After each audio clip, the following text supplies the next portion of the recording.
Welcome to the first edition of the UNAYP Growth and Cooperation Series. Firstly, a warm welcome to Ben. Ben von Kauffman is a postgraduate student at the University of Cambridge, researching, has been part of the Cambridge UNA, through which he became co-leader of the new UNESCO Youth Delegate Programme. He also has some Model UN experience, having previously participated as a delegate engagement in Boston. Welcome, Ben. Thanks. Do you have the presentation? Yes, yes. Apologies. Okay.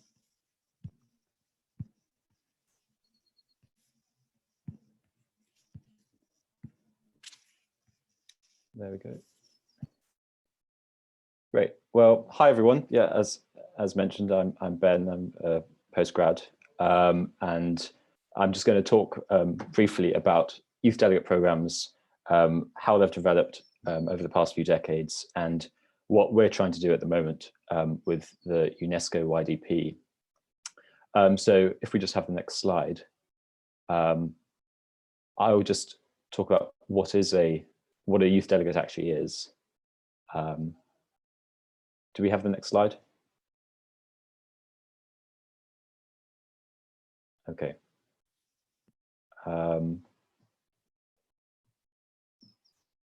Okay. Yeah. So fundamentally, youth delegates participate in one or more intergovernmental meetings as a member state's representative, and essentially the scope of a youth delegate's activities can vary enormously from country to country, but typically a delegate participates in a variety of side events, informal negotiations, bilateral meetings, and so on, and will often deliver a pre-prepared statement to an assembly or the relevant meeting in the UN. A core part of the work of a delegate involves providing assistance to the official UN delegation of their country through covering general debates and drafting reports and providing input into negotiated texts. Fundamentally, the opportunity to be a youth delegate offers a platform to build and champion a policy consensus on behalf of youth. And so by first consulting nationally with one's peers, you can input that into intergovernmental processes. So it is quite a significant personal undertaking to complete, and often it takes several months of preparation in advance. In Australia, for instance, their UN delegate is expected to undertake a 6-month consultation tour of all the Australian states and territories. So the idea is that, yes, you are an individual, but you are representing very ambitiously all the youth of your nation. So it's quite a serious undertaking.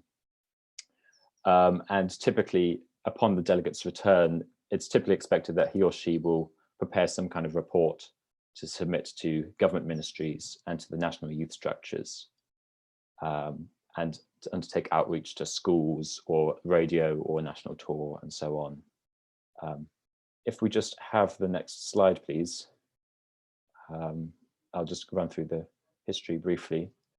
But youth delegations have been around for quite a long time.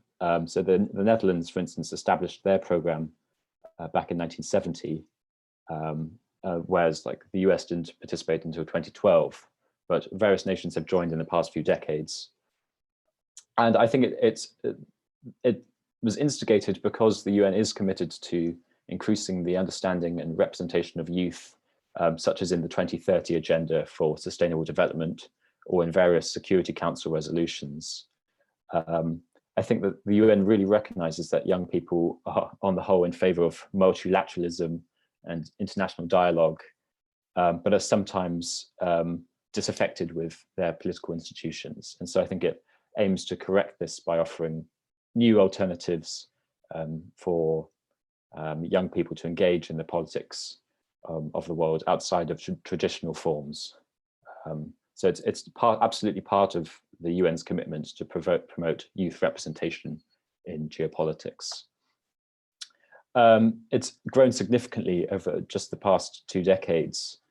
For instance, in 2007, there were 29 youth delegates to the UN General Assembly. just 10 years later, this had grown to 73, despite budget cuts and austerity. So this is quite a significant improvement, actually. And typically, I mean, there's a great amount of variation in how delegations are run, but typically they're funded by the home country, either in full or in part. And sometimes it's expected that the delegate will have to fundraise a certain amount, such as in South Korea, where the delegate is expected to raise 30% of the sum total. But there's a huge amount of variety. If we just go on to the next slide, I'll just bring it to the current day. And have we got the next slide? There we go. So what are we doing with youth delegations at the moment? Well, in September of last year, Ethan, who is the General Secretary, thought that it might be beneficial to look at starting a UNESCO Youth Delegation, because although this had existed for some time, the UK was unfortunately absent. And this seemed like a shame, because a lot of what UNESCO stands for as a specialized body of the UN is for things that people in the UK really care about. So if we just go on to the next slide, I'll just run through what UNESCO is. So essentially, UNESCO was founded in 1945. It's got its headquarters in Paris, but has a genuinely global mandate with 53 regional offices around the world. And it is vast in scale. And so it protects famously UNESCO World Heritage Sites, but also other kinds of monuments and landscapes and ecosystems. So much so that, in fact, official UNESCO designated sites represent 10 million kilometers squared, which is the equivalent of the landmass of China.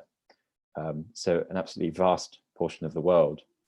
And fundamentally at its core, UNESCO recognizes that peace requires intellectual and moral solidarity between peoples, and so aims to promote the common cultural heritage of mankind, to foster scientific programs for cooperation, and to stand up for freedom of expression. So it's not just limited to cultural heritage. It's got quite a wide mandate to promote understanding between peoples.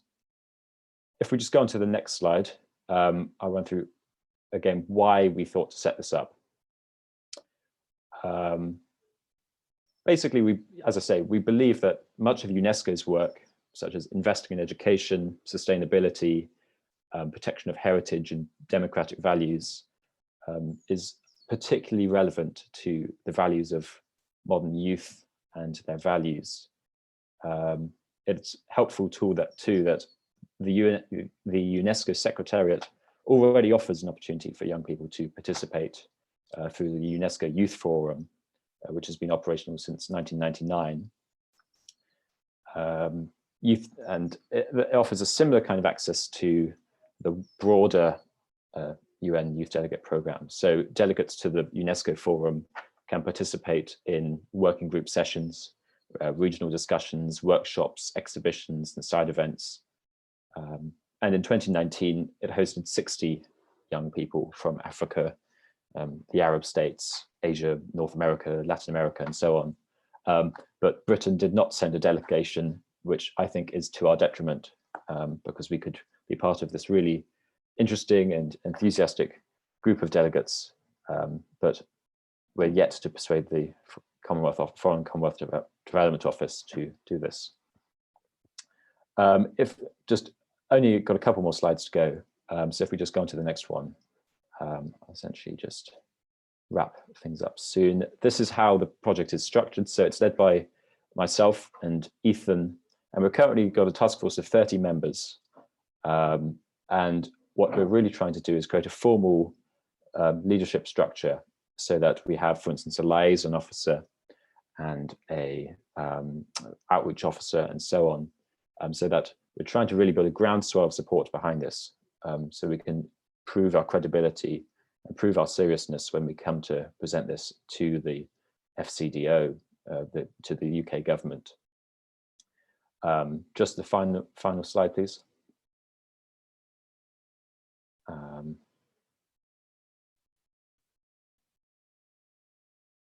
Yeah, okay, so this is, sorry, the penultimate slide.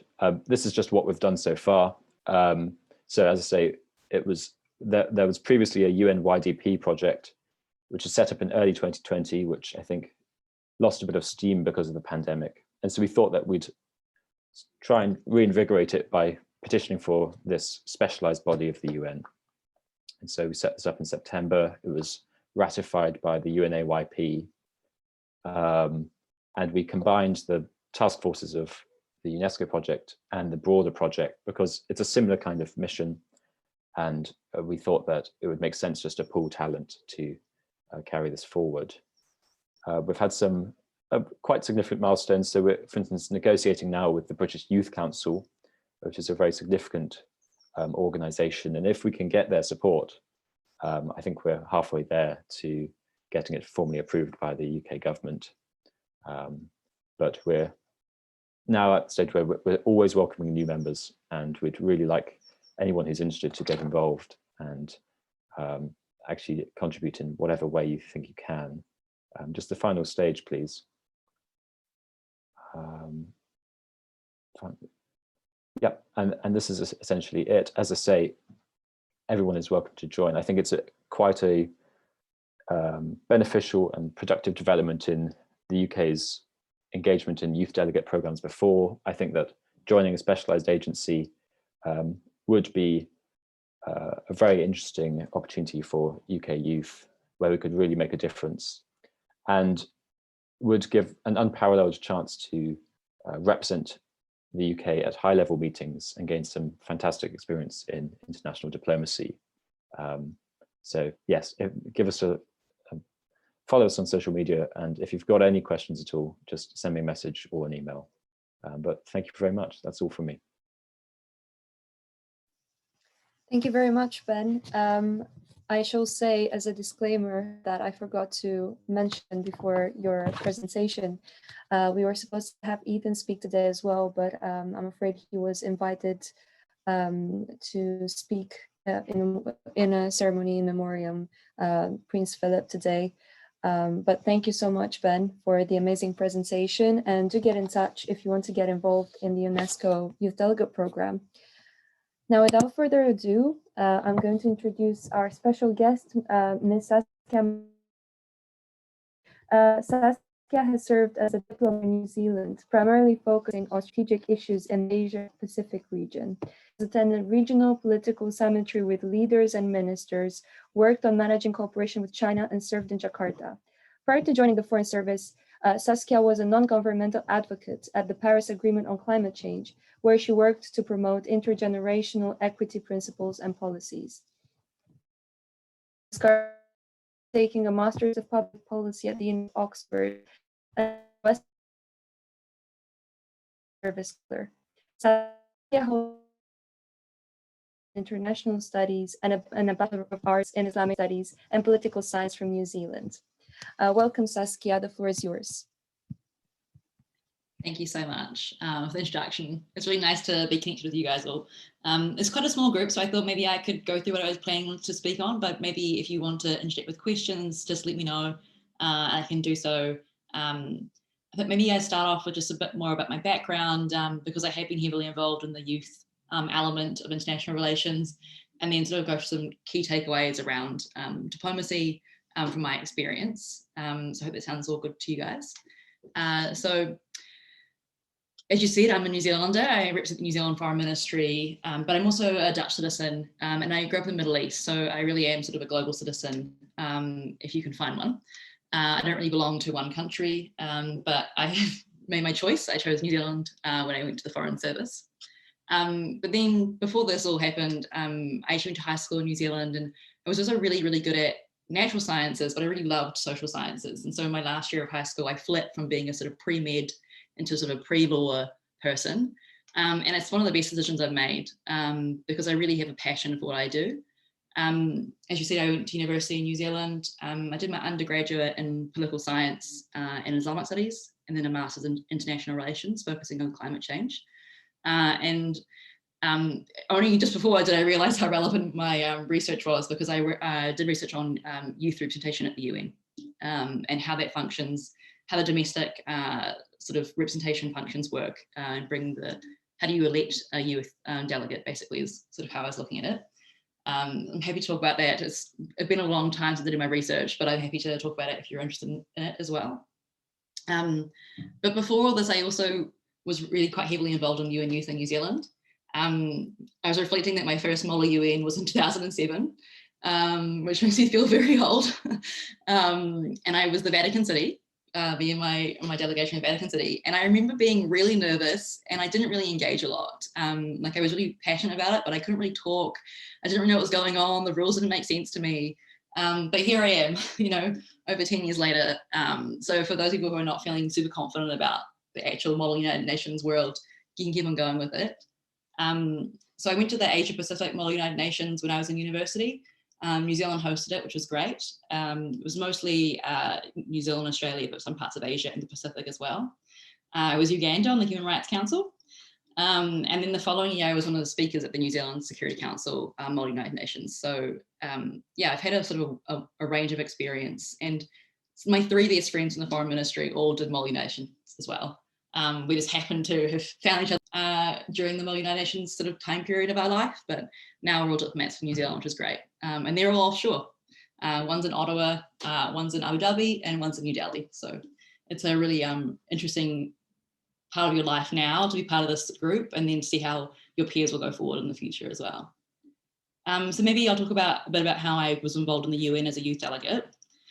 So from 2013 to 2015, I was involved in the climate change negotiations. New Zealand's system of youth delegates doesn't function as formally as the UK's one. We sort of have NGOs that do that for us. People get selected through different processes. So I was selected sort of more as like a job application process. And we went as representatives in the sort of more loose term where you represent yourself and you just happen to be a youth delegate, rather than, you know, sort of the more formal ways of like the Australian system or the Dutch system. But while I was there, for the first 2 years, I was really focused on the New Zealand youth element, working a lot with the New Zealand government delegation, of which me and my friends are in the Foreign Service still, from that time period. And I really focused on this idea of intergenerational equity principles. I didn't really have a strong grounding in climate change before I went. I just had a lot of passion for it. And this is quite a while ago now, so it feels like a different world with climate change. Now there's a lot more diversity and people are involved in it. And obviously this year maybe this year the UK is hosting their COP. So there's a bit of a different vibe going on now. That it feels very vibrant in the climate change space, especially in the non-governmental space as well. I was asked before about this area, and I'm happy to go into it more. But like one of the key takeaways from my time period was that, you know, I worked for 3 years with youth from across multiple different countries, advocating for countries to adopt particular language and particular principles in the Paris Agreement. And after 3 years, I can point to the preambular paragraphs of the Paris Agreement and say, like, that was us. There's sort of 3 words in there, and it's kind of cool, but also really quite sad that it took us that much time to get 2 or 3 words in there. So you know, that was my first experience with proper foreign affairs and diplomacy, and I have some crazy stories from that time as a youth delegate. I'm happy to go into it later if you want to connect with me. But I will just, after this time period in climate change, after the Paris Agreement, I had gone really sort of quite in depth in climate change. And it's, for those who have been involved in climate change before, you know that it's a big black hole of policy. You can go really, really deep into it, and you can spend your entire life in one particular area of it. And I wasn't really sure if that was for me. So I took an internship in New York with New Zealand Permission. We had the Security Council term at the time. And so I got to be in the room, like the back rooms of negotiations on Syria and like Ukraine, the Central African Republic and other countries before the Security Council. So that was a really interesting moment because I wasn't familiar at all with many of these conflicts. My background even now is not really in conflict resolution. It was really fascinating to know how the sort of UN Security Council seats that you see in the picture differ to the sort of background negotiation, how the P5 use their influence just to stop things even before the veto is used. It was a really interesting process and a really big learning curve as well. While I was there, I was also working on climate change. The Paris Agreement was signed while I was there. I bumped into Leonardo DiCaprio that day. It was very weird. So these weird moments in diplomacy that happen to you.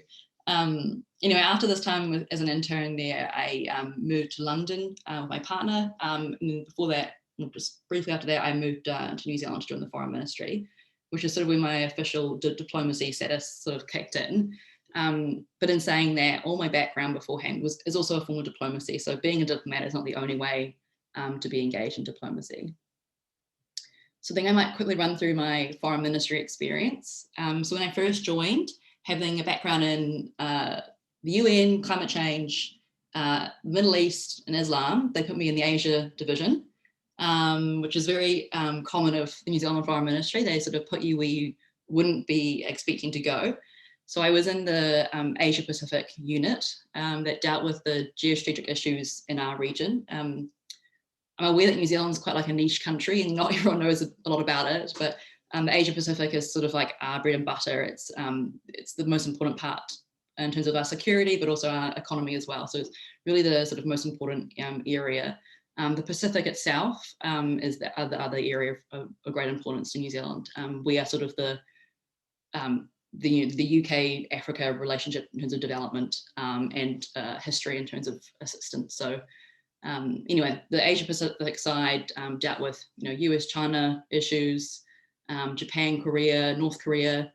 In this time period, the Prime Minister of New Zealand, who's the current Prime Minister, Jacinda Ardern, she was elected in my first couple of months in the Foreign Ministry, and I think 1 week after she was confirmed as Prime Minister, we were on a plane into the region, taking on our first trip. She was also pregnant at the time with her daughter.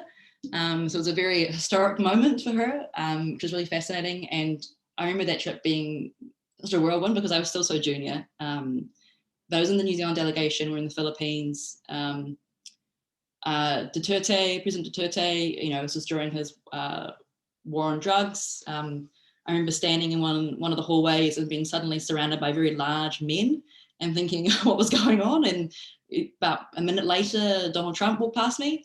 It was a very strange moment in my life. And I had this very awkward moment with the Premier of China where he wanted to shake my hand as I was leaving a meeting. And I thought I was too junior. And then he took his hand away, but I had already walked forward to shake his hand. And we had this back and forwards moment of shaking hands, very awkward. And then everyone laughed at me, the Chinese delegation. So anyway, this is what diplomacy is sometimes like. People like me being awkward and messing things up. But it also includes things like running the Prime Minister's dress from the motorcade into her changing room, advising on environmental issues and US-China negotiations and being up late into the middle of the night. During this period of time, I also worked on issues in Myanmar. This was 2017 when the Rakhine-Rohingya issue really kicked off. We had a foreign ministers meeting in Myanmar, and the EU's representative there had a real big go at Aung San Suu Kyi. So that was really interesting to follow and be up close on. And after this period, I moved into the China team, where I looked at Chinese foreign policy and how New Zealand fit into that. So that's US-China relations, the UK relationship with China. I did some stuff on the UN and how China is engaged in the UN processes and how the reform of the UN system works for the Chinese government. Also included things like Antarctica policy. Another niche bit of information about New Zealand is that we have rights to claim in Antarctica, and we have a lot of people who come via New Zealand and go down to Antarctica for research. So it's a big part of our foreign affairs. After this sort of really big focus from capital, I moved out to Jakarta on a relief assignment. The night I arrived was the night of the biggest protests since the fall of the military regime. I was stuck in my car with the driver, who's a friend of mine, while people sort of surrounded us, like banging on our car. It was quite scary, but also I was very safe at the same time. While I was there, I mostly sort of covered the new cabinet and the Indonesian government, human rights issues, and this time period was also a lot of unrest in one of the provinces, Papuan provinces, which is towards New Zealand, and New Zealand has a traditional link with that province. We've provided peacekeeping assistance there in the past as well. Now, after all this, moved back to New Zealand and moved back to the China team. This is last year, 2020. And I remember in early February in the China team, I walked into my team and I said, hey guys, that virus in Wuhan, should we do something about that? And within 2 weeks, we had had our first evacuation flight from China back to New Zealand. That's the first flight, and I know in New Zealand's history and many other Western countries where we did a consular assistance evacuation flight when there hadn't been a natural disaster. Normally they happen after natural disasters when the commercial lines are down. 2 weeks later, I got married. And then 2 weeks after that, New Zealand and the whole world completely shut down. And I also got my offer to go to Oxford. So this all happened in a very short space of time. And then since then, that 2020 year was a very big blur for me. I got moved into a COVID response unit where I wasn't doing policy in the COVID response sense. I was working on organizational policy. So I worked on identifying problems and solving them at great pace so that the New Zealand government could continue to serve New Zealanders offshore and engage in negotiations around sort of like vaccine, border control, and food security as well. So, you know, that's sort of my background as a diplomat. I'm now studying in the Master Public Policy at Oxford. Like I said before, my finals were submitted yesterday for law and politics. So I'm fresh off a buzz from exams. And while I've been here, I've worked to establish the Diplomatic Society for Oxford. You might ask, like, why did I do a degree now? I found myself really feeling like I was plateauing a lot in the foreign ministry. I had come in and really gone for it, but I didn't feel grounded in my knowledge of public policy development. I felt really grounded in my knowledge of foreign affairs. And that's why I've come and did this master's. I suppose that kind of connects to sort of my sort of three sort of key takeaways from my experience. The first one is knowledge. For me, knowledge is the first 6 months of my time in the foreign ministry. I got told this by a colleague. He said, it'll take you time to figure out what you need to know and what you don't need to know. And I think that's a really important part of knowledge, is knowing what you don't need to know. But then once you're aware of that boundary, how you can go and find it out and who you can go and connect to fill in that gap. In the foreign service, but also in diplomacy more broadly, people tend to train as generalists and then go and specialize a bit later on. It's really important to also see yourself as a specialist in some area. In some ways, I'm a specialist in Islam, I'm a specialist in climate change, and I'm a specialist in Asia Pacific politics. But I'm also a very generalist. I don't know much about trade or development. So this is an area in which you can sort of think of yourself as a broad person in terms of knowledge, but know your boundaries. One of the biggest examples I have about knowledge, and especially random knowledge, is a good friend of mine at work. She was a doctor for 10 years and then she joined the foreign service. And when we were in Jakarta, we got really bad food poisoning and she was great for that. But also when the pandemic hit, she was the only person with medical knowledge in the foreign service. And so she got put at the interface between the Ministry of Health and the Ministry of Foreign Affairs and was the only person able to interpret across those two borders. So niche knowledge in foreign affairs is also definitely worthwhile having. You never know when it's going to come in and be important. And the last thing about knowledge is that something I hadn't really valued. Because of my global citizen status, I'd always valued being the global citizen rather than being citizen of my country. And I'd failed to understand how important it is to be attached to your national identity as well as your global identity. I really failed to understand. In New Zealand, for example, we have a very westernized government from our UK traditions. We also have Indigenous populations and a really large Asian population too. And while I'm experienced and knowledgeable in it now, at the time when I was thinking about joining the foreign service, I really thought the only knowledge area I needed to have was about international relations and not about my own domestic understanding. So if you're looking at working in this area, I think it's really important to understand how your own domestic governance works. Foreign affairs is not like two black boxes of governments interacting. It really is across all different lines. This leads me to skills. So some things can be taught, and I'm sure through Model Nations, you've really started to learn how to deal with like OPs, bis and ters, and like dealing with the negotiation process. You get taught how to do diplomatic speak, which is like démarches and TPN. They're all very like niche areas of diplomatic speak. You won't need to know them until you're actually a diplomat. But the skills you do need to have are around being able to critically analyze things, especially within their context. Communication, written and verbal communication is one thing. I've actually never been confident in either of those. English was my worst subject at high school, and it's actually the only language I speak. I try for a few others, but yeah, not my strong suit. But what I really found is that my strength in communication is actually my ability to communicate and develop strong relationships and trusting relationships. So I'm actually an introvert. I would classify myself as an introvert. And being able to build depth of relationship while also balancing the requirement to be able to be a networker has been something I've really struggled with. But that social EQ that I have from being an introvert and from developing trusting relationships has been really important in my time. There's a really traditional way of thinking about diplomacy as a sort of A-type extroverts going to bars and talking to each other. And that's actually a very small amount of what diplomacy is. A lot of it is at your desk writing something. So there is a sort of balance in how you communicate, how much communication skills are important in that sense. And the last thing relates to skills around cultural skills. The amount of times that people have, maybe in the New Zealand Foreign Service more, is that people come in with only a really big understanding of their own cultural experience, and that doesn't reflect their country, and nor are they able to translate in international sense.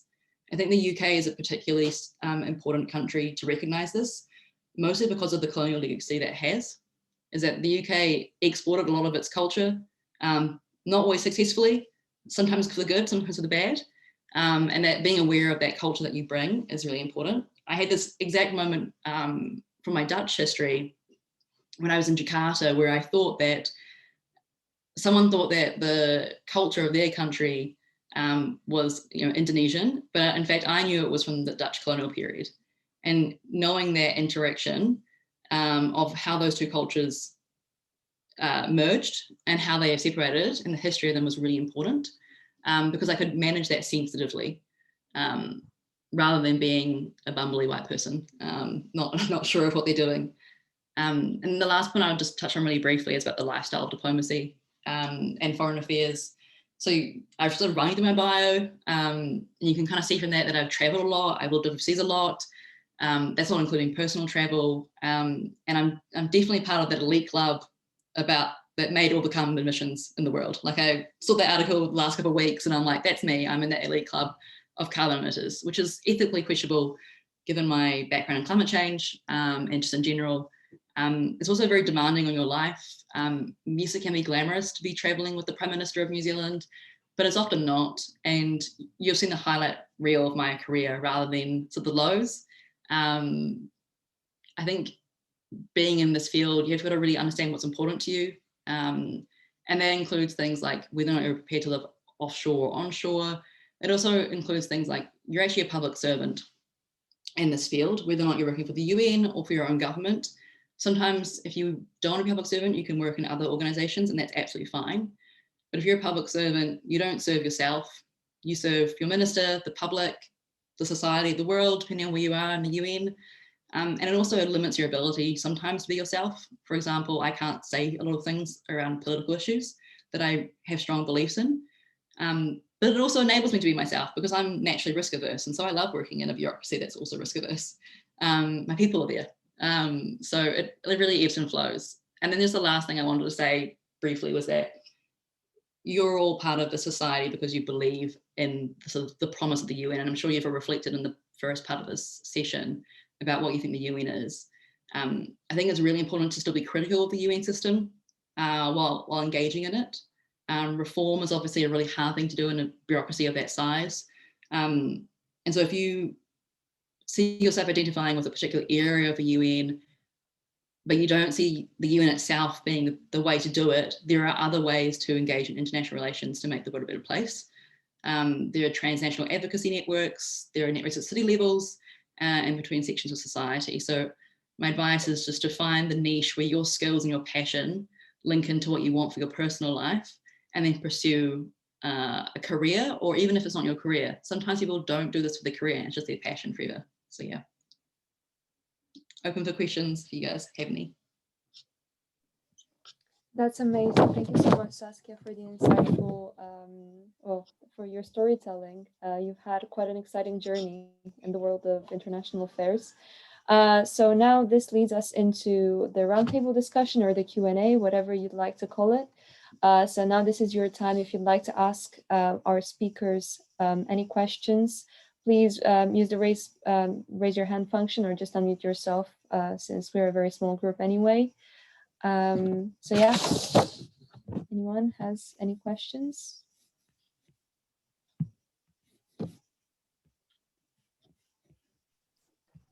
Thank you very much, Saskia. I'm just wondering, what do you expect to do after your master's? Are you going to return to the diplomatic circuit, or would you consider a career outside of foreign affairs? Oh, that's cut me deep. That question, I've been thinking about this quite a lot for the last week. Well, I definitely will return to the Foreign Service for New Zealand. I think it's a great place to work. It's really supportive. It's a stable job.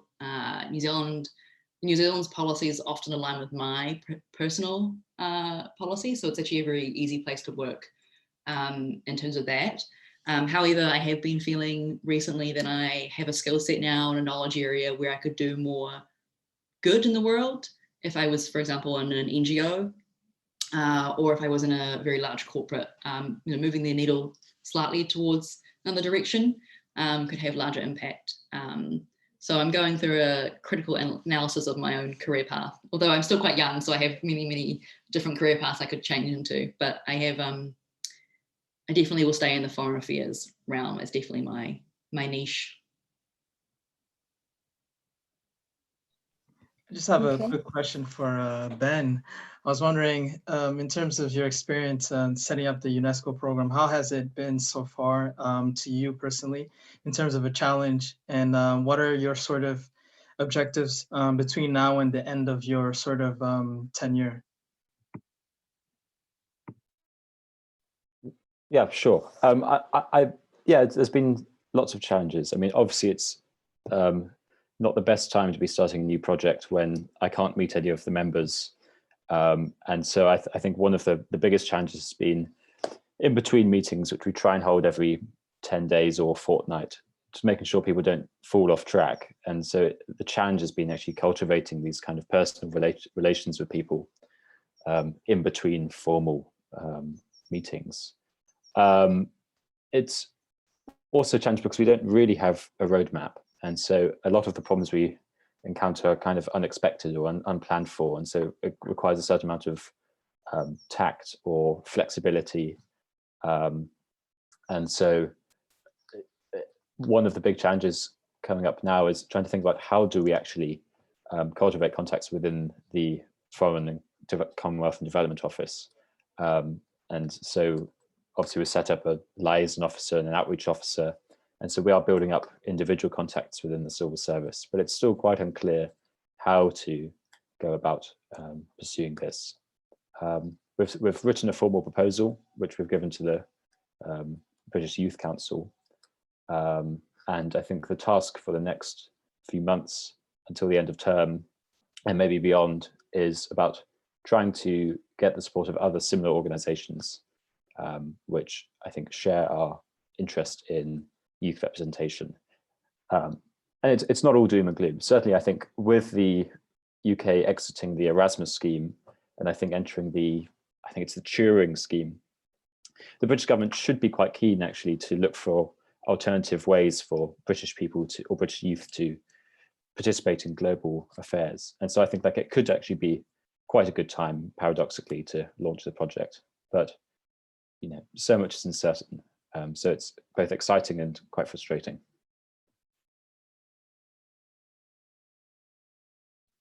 Thank you very much for that, Ben. Thank you. I also have some questions for Ben and for Saskia for afterwards. I'm not sure if you can presentation briefly through what is the trajectory of a youth delegate, so how one becomes a youth delegate, and also this kind of crossed my mind, is there any way in which a group of young people could support this young delegate in a similar fashion to how MPs have their own teams that kind of help them with all the procedures that the job of an MP entails. Sure. I mean, I didn't quite catch the first bit of that, but I think you're asking about how a youth delegate is selected. And so this would be a formal process, which is up to the individual nation. Typically, the Youth Council or whoever is the overarching organization would put out an advertisement and then would run a competition and a round of interviews where the candidates would have to prove that they've got both the qualities in terms of research abilities and analysis, but also generally experience in international affairs or some kind of political work. Obviously, you're looking for people under the age of 24, so you're not going to expect people who have been working in the UN for 5 years, but you want some kind of evidence of engagement in this.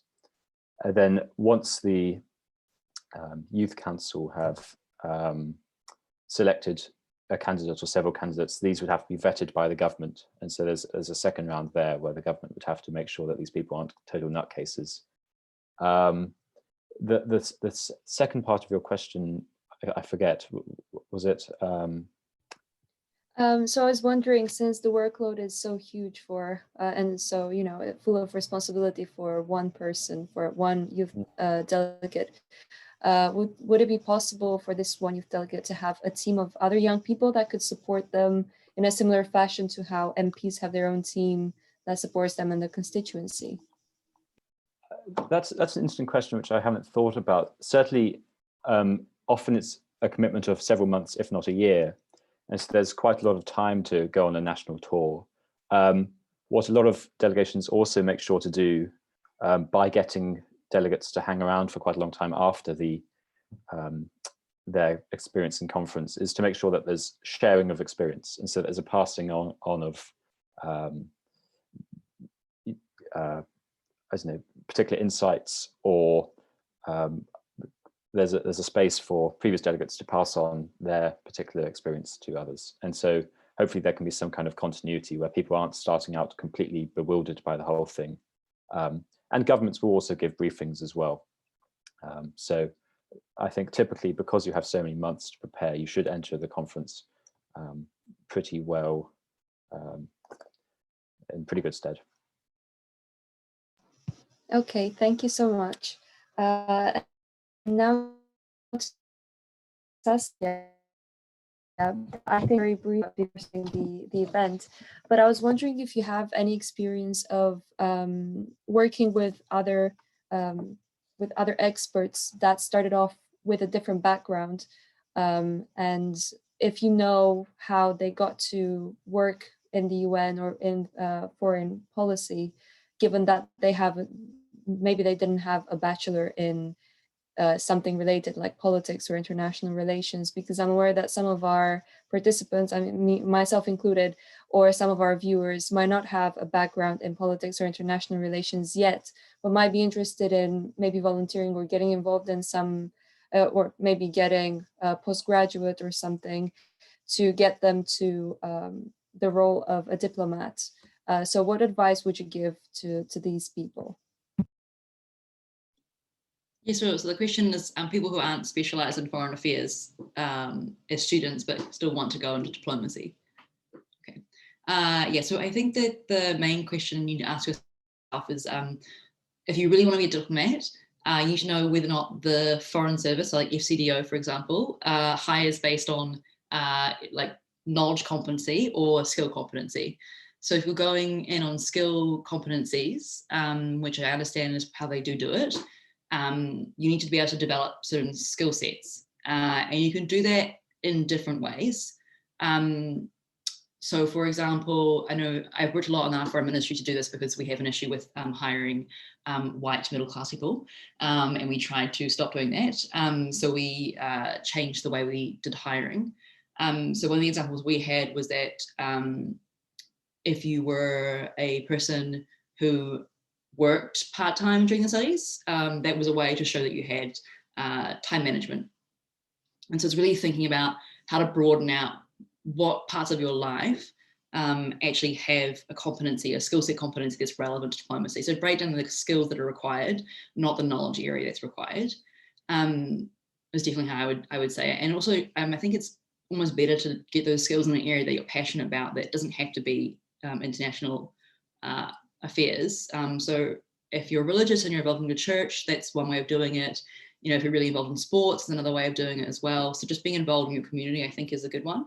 But then if you actually do genuinely want to learn more about foreign affairs, there are a lot of online courses and videos that are free to do so. There's also societies in your, obviously this is an example of a society that you can engage in to expand your knowledge. And also there are people who you can just talk to. Like there are lots of young diplomats around the world who I'm sure would be happy to be spoken with if you really have an interest in the career, but you don't understand how to get there as your profession.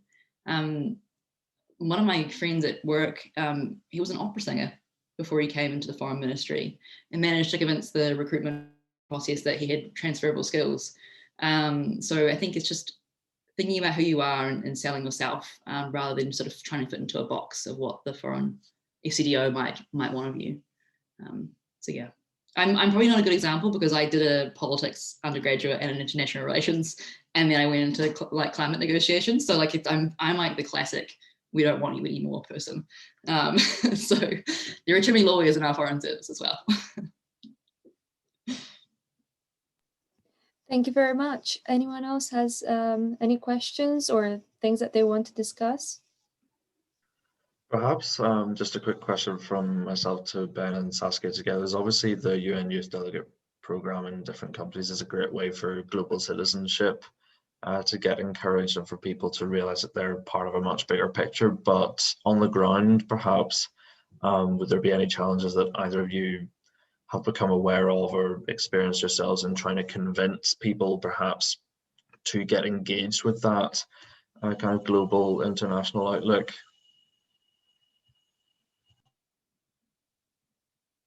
Ben, you go first. Are you sure?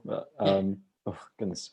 I think it's an interesting question. I suppose it's difficult to convince people that you're sincere sometimes, and that especially in this, I don't know, job market where you have to build up a lot of experience and to tick boxes. It's quite hard to convince people that actually you do care about these issues and you do care about youth participation. And so I think this is exactly why we're trying to build a genuine large following on social media and so on, to show that people really do actually feel that they have a stake in this and do actually feel that this is something which they care about beyond the narrow perspective of just trying to bolster their CV. But certainly, yes, I think people do approach international affairs and these kind of things sometimes with a little bit too much cynicism. And then when actually everyone on my task force, I think, is genuinely, or most of the people on my task force are genuinely idealistic and genuinely believe in the mandate of UNESCO. So I think it's about public relations and trying to persuade people that you are credible and honest. I guess I can maybe reflect on something that's not particularly to do with you and youth representation, but it's more about representation in general. And it's something I've really tussled with a lot in the last year, has been this idea that I am a global citizen and I am part of this global elite. You know, you all heard my sort of CV, and nowhere in that is my grassroots connection. I don't really belong anywhere. And that's obviously an identity crisis in itself you can deal with separately, but it's also really important if you're representing your country to understand how the other side thinks, especially if you are continuously on the liberal side, especially liberal international side, understanding that you're representing not just the people who think like you, but the people who think not like you at all. And I think this is one of the biggest issues that a lot of Western governments have had in responding to the rise of nationalism, is that we fill our bureaucracies full of people who are part of that elite culture and don't have that depth of understanding of how people think. So I think it's really important to recognize that in yourself and try and communicate with others and understand why they have a particular viewpoint. And often it's just about time and capacity. Like if you don't have an interest in it, you don't have time and capacity to provide that interest, then you won't. But sometimes people just genuinely have different viewpoints. So I think it's really important to include those, which is why it's really hard to do to be a UN Youth Delegate, because you obviously have a really big passion for what you're doing, and you're obviously there for a reason, but you also have to represent these diverse views, and you're one person sometimes, and are you advocating for the average youth, or it's a very big question about what you should be doing and how you should represent someone. So yeah.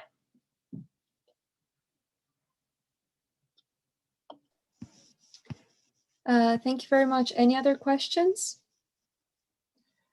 If I may, I would just like to, oh, go on. Sorry, you go ahead. No, please, after you. Oh, yeah, sure. I was just wanted to follow up on what Sam just asked, because Saskia, in your presentation, you highlighted how you saw your role as a global citizen, with different cultural and national backgrounds.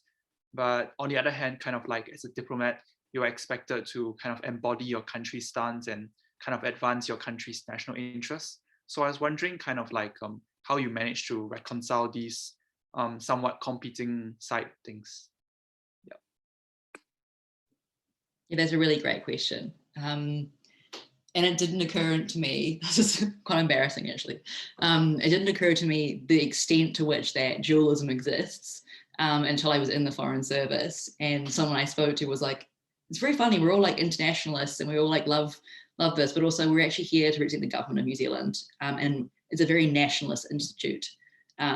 We are the representative of our governments. So yeah, you've hit the nail on the head in terms of that dualism that exists. I personally reconcile it because, like I said before, the New Zealand government policies internationally genuinely align with my ideals.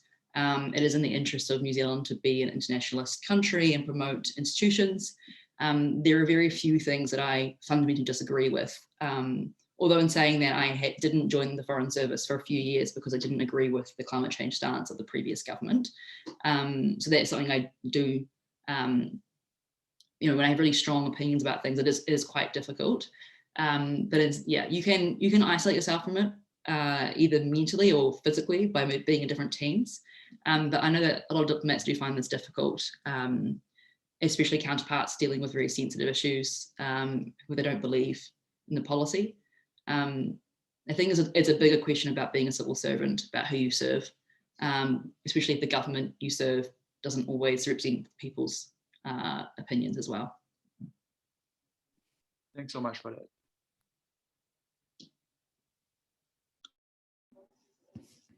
Yeah, any other questions? Yeah, I just wanted to ask, just as a follow-up, and I promise this is my last question, in terms of, Saskia, in terms of your dissertation, because you said that you were looking at UN involvement, youth involvement in the UN.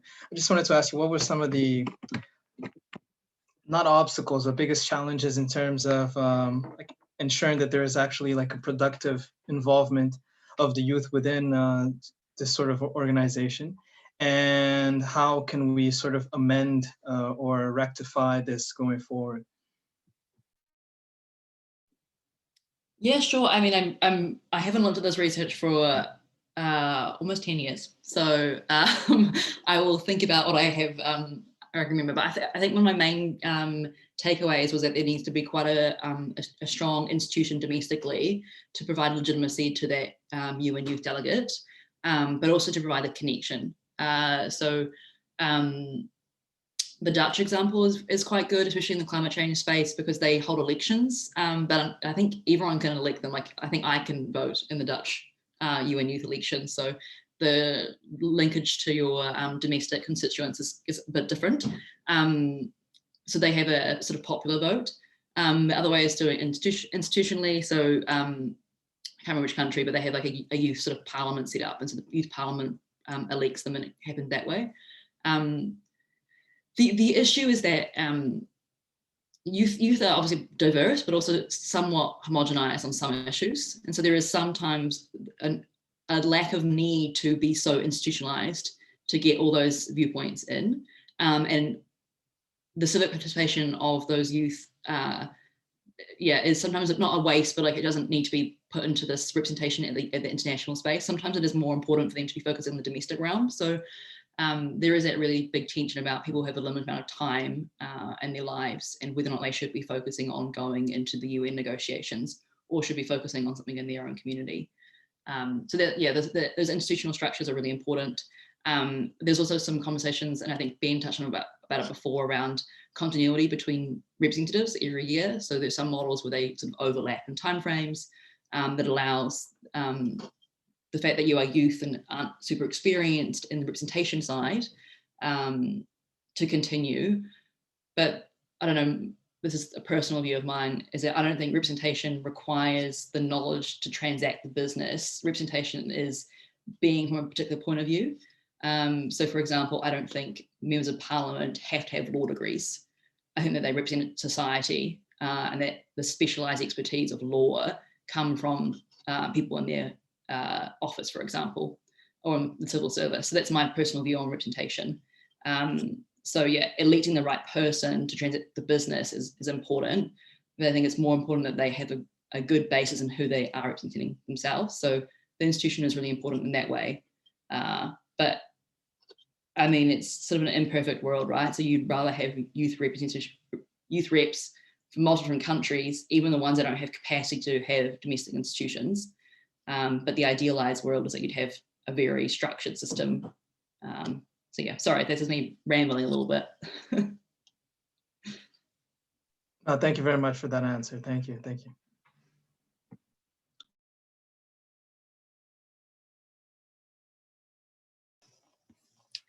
Okay.